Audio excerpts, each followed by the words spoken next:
Okay, this is the Professor, CBMD PhD, and today is Sunday, November 5th, 2023. It is 1:31 and 41 seconds, AM Eastern Standard Time, and today's research, new tools in cancer. So let's jump to it here. Machine can quickly produce data cells for cancer treatment. Date October 26, 2023. Source, Washington State University. A new tool to rapidly grow cancer-depleting white blood cells could advance the availability of immunotherapy, a promising therapy which harnesses the power of the body's immune response to target cancer cells.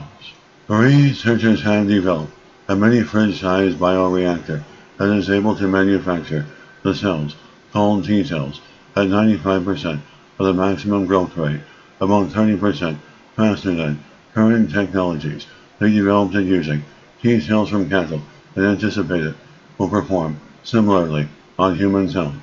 In 2022, there were over 1,400 different types of therapies using T cells in development, which have been approved by the FDA for a variety of cancer treatments. Use of the therapy called chimeric antigen receptor T cell CAR-T is limited. However, because of the cost and time needed to grow T cells, each infusion treatment for a cancer patient requires up to 250 million cells. The manufacturing demand for this growing number of therapies is not being met, so there is a gap that needs to be filled in terms of biomanufacturing solutions. At the end of the day, they need to be upscaled so they can be used by more people. The bioreactor uses centrifugal force to act on the growing cells while they are suspended as a dense cloud and continuously bathed by the inward flow of medium containing nutrients.